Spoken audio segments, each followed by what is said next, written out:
Baby मैं आ गई।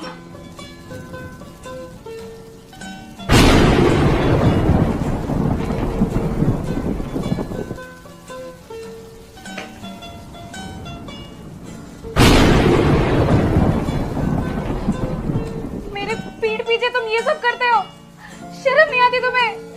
बेशर्म आदमी कहीं के मुझे चीट कर रहे हो, धोखा दे रहे हो मुझे।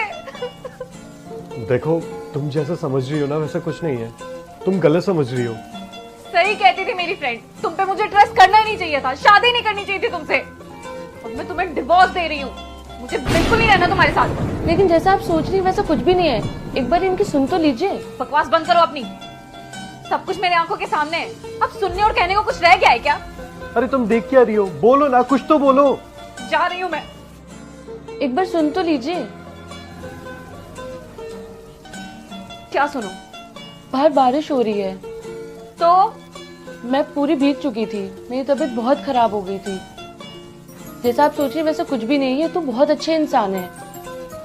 ये मुझे हॉस्पिटल लेके गए थे, फिर डॉक्टर ने बोला कि मुझे रेस्ट की जरूरत है। इसलिए मैं यहाँ पे इनको ले आया था, क्योंकि इनकी तबीयत खराब थी, कपड़े सारे भीग गए थे, सिर्फ इसलिए। अच्छा, तुमने ये समाज सेवा का ठेका ले रखा है क्या कि कोई भी लड़की भीगती हुई रहेगी उसे घर लेकर आ जाओगे?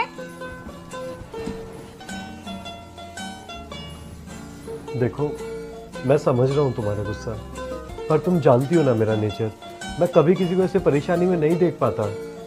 और मैंने तुम्हें कॉल भी ट्राई करी थी यार, लेकिन तुम्हारा फोन ही बंद था, तो मैं क्या करता। इसलिए मैं इनको यहाँ पे लेके आ गया, और उसके बाद मैंने इनको तुम्हारी टॉवल दे दी जो तुम यूज नहीं करती।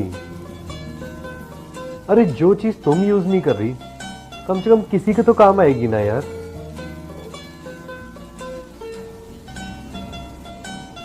और उसके बाद मैंने तुम्हारी एक ड्रेस भी इनको दे दी थी जो तुम यूज नहीं करती। तो उसके बाद इन्होंने थोड़ा रेस्ट करा, इनकी तबीयत ठीक हो गई और ये जाने लगी। तभी इन्होंने मेरे से पूछा कोई और भी ऐसी चीज है क्या जो आपकी बीवी यूज नहीं करती।